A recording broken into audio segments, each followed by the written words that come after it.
Well, after a long absence, I'm back with a new video. And a little history on this. I swore off EDFs after wrecking two in quick succession, and that was last year. So here we are getting close to the end of the 2025 season, and I decided that maybe I needed a trainer first. Well, I did have a trainer. It was the 50 millimeter version of this bird, which is the 70 millimeter HABU, but it was really, really tame. Didn't even need landing gear on it. And I sold that and then went out and bought those other two, and they didn't last long. It was a very expensive and discouraging mistake on my part. I should have bought this airplane first, I think. I haven't flown it yet, but I do know that it lands a lot slower than those retractable gear high performance jets that I bought. So I have put it together. It's really easy. This is all you need.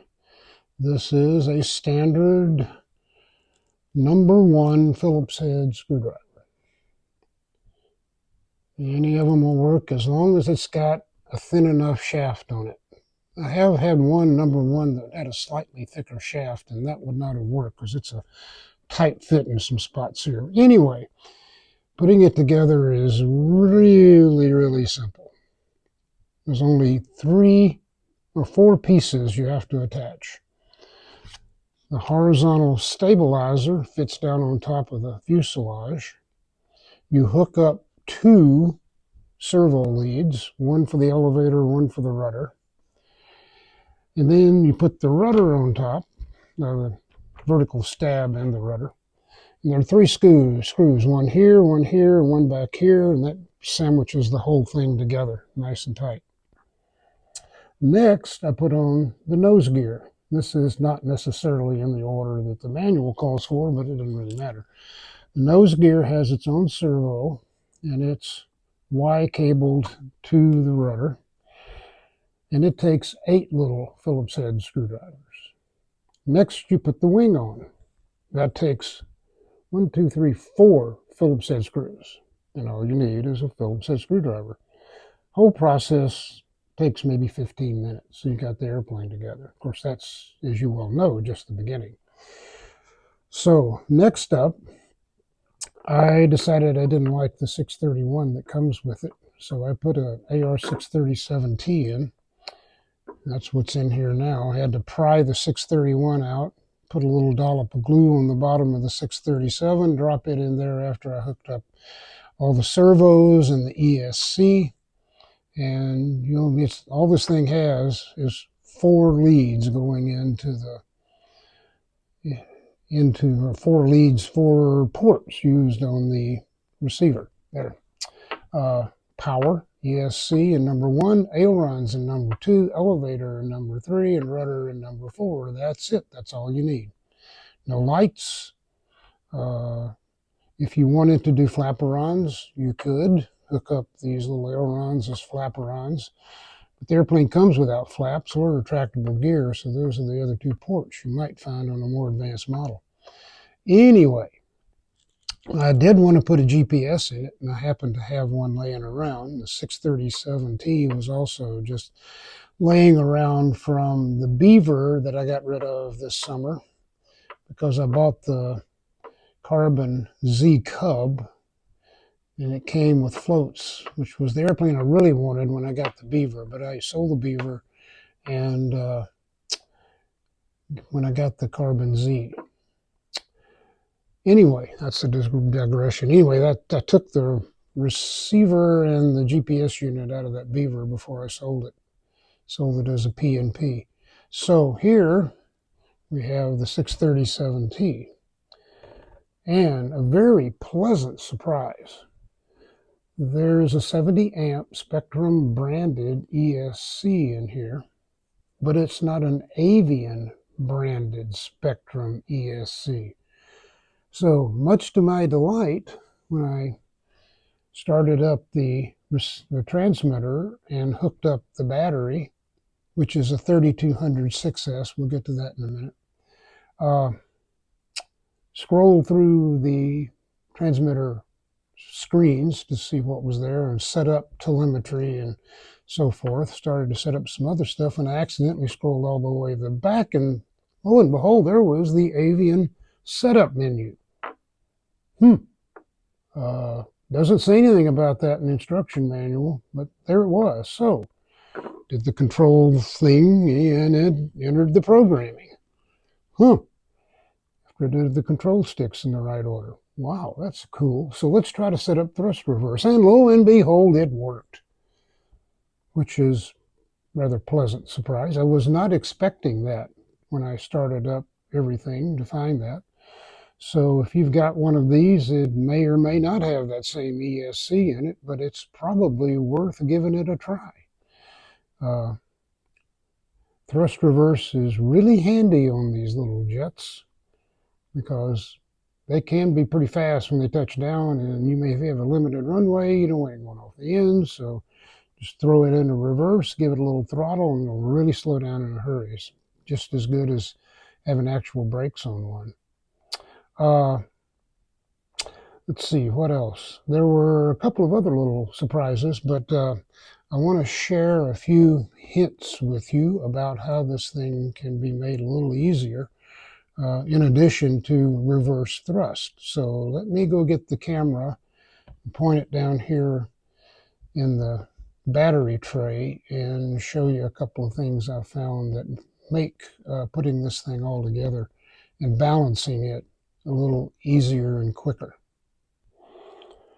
Okay, here we are looking down in the battery bay, and you can see that red mark back there. That is the back of the battery, and you can also see that I have chopped off, or maybe you can't, but I did in fact chop off those battery straps significantly.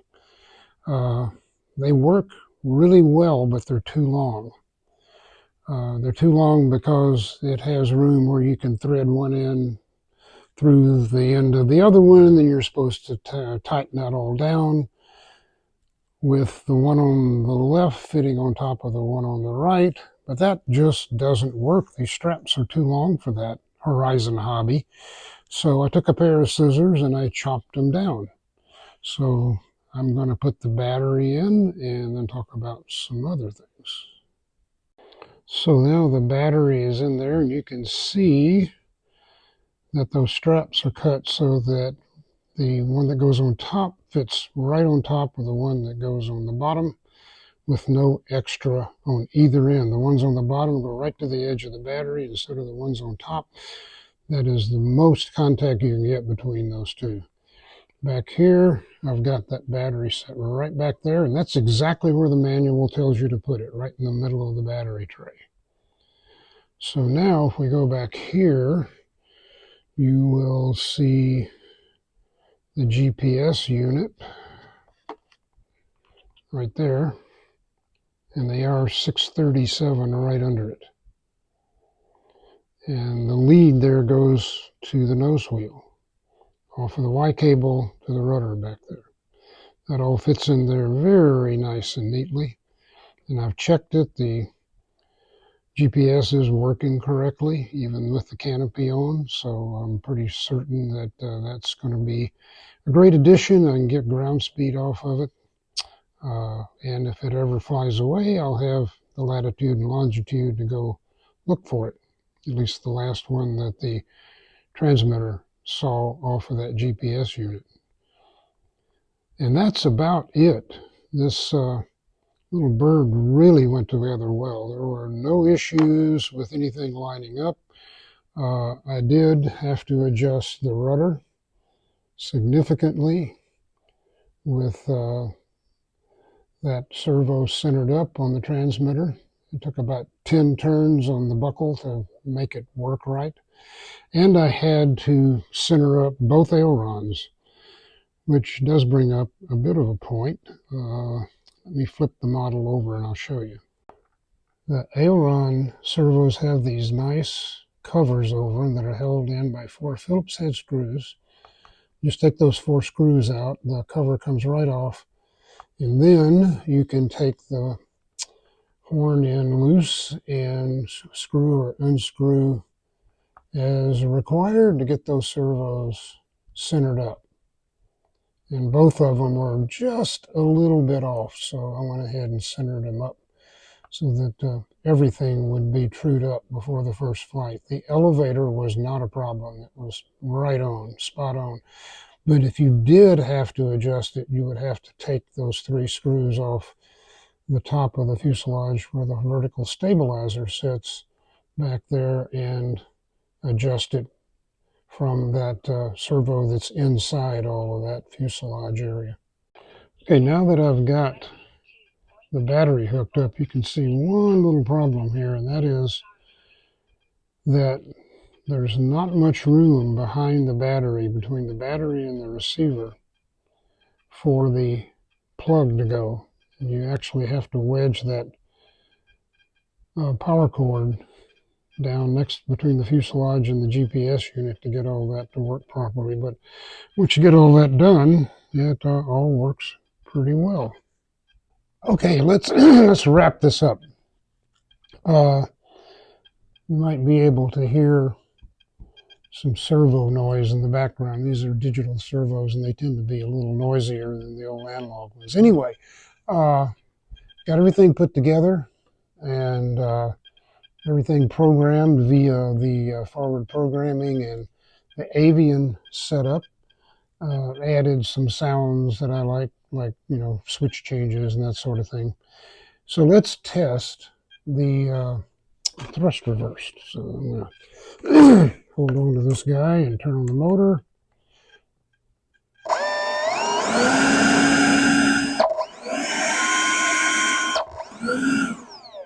Yep, you can hear it. It is working. I set up all the controls per the instructions, except I added, so they recommended like 5 or 10% expo. I put in 30%. I figured that'll help me when I take off the first time to dampen down my nervous fingers. What else? Let me think. Other than that issue with the cables being hard to position, they're just a little bit too long to fit in there neatly. That was about it. Everything balanced up like it should have. All the controls worked fine after I got them all centered. One more little thing, the manual does give you instructions for balancing the airplane with a 3200 4S, but it doesn't mention that in the recommended batteries up in the first couple of pages. It recommends 3200 6S. If you put this one in, it tells you to put it all the way forward, and there is a little notch actually up here where you can shove it in under the fuselage. So I trust that they have that all figured out. It's just how forward that needs to go. I don't think I'll be flying it on this. I don't know. But if you do elect to use the 3200 4S, be sure and check the CG, because I didn't. I don't know what else you would do. You would have to add some additional weight to the nose if it doesn't work. Let me think. Is there anything else I had? Oh, telemetry. The 631 with that ESC that comes in the airplane was in fact giving me battery voltage telemetry. Kind of nice. Didn't know whether to expect that or not, but it did work. And those of you that have used battery voltage in lieu of just a simple timer can appreciate the fact that the way you fly the airplane can have a big influence on how much time you have. And you can go way over your 3, 4, 5 minute limit on the timer and still have plenty of juice power if you use conservative power settings. And you can tell that when you have a 6S in it and you start getting down close to 22 volts, then you better start thinking about landing. So let's take a look at this one. Right now, the battery, let's see, the battery is showing, where's the battery? There it is, battery 1, showing about 20% left. at 22.5 volts. So if you get down anything under 22.5, you probably ought to be thinking about getting the airplane on the ground. Okay, let's see here. Anything else? Nope. Oh, one other thing. I do need to do a range check on it because I did change out the receiver. I probably would be well advised to do a range check when I get to the field, not just take off. Other than that, I think that's about it. So goodbye. Like, subscribe, comment, yada, yada, yada, what all our YouTube creator crew tells you to do at the end of every video because, excuse me, oh man, I had a terrible time with allergies today. The more you interact with the creator, the more likely you are to see more from that creator. The less you react to a creator's videos, the farther down the algorithm pushes the search. So if you like this, click on like. If you really liked it, subscribe. And that would be very much appreciated. Oh, and one more thing. Yeah. Several videos I've put up, I've mentioned the fact that this channel is not monetized. Well, it is to a small extent. I did ask Google to monetize it to the extent that I do get a few cents, maybe a few tenths of a cent for every view, every time somebody actually just looks at a commercial. If you click on that commercial and buy something, I do not have any affiliate links. That is, I am not hooked up to Horizon or FMS, which is actually Horizon, or any other manufacturer or supplier of RC airplane goods and services. So if you buy something, well, that's great. Just, go buy it. But just be aware that I'm not asking for a cut of that at all. I only get revenue off of ad watches. Anyway, have a great rest of your summer. Thanks a lot for watching. And again, I really appreciate when you interact with me. Oh, after I said goodbye, I took another look at where that GPS unit is positioned in here, and I took it off the top of the receiver and buried it here down low between the battery and the receiver, which freed up a lot of room for this ESC cable, the power cable, to fit. So I think that's going to solve my problem, because that GPS unit was just in the way. And I've had a lot of experience positioning GPSs in airplanes, and these receivers are really, really good. They don't seem to care too much where you put them. So this time, the real goodbye. Have a great rest of your summer. Thanks for watching.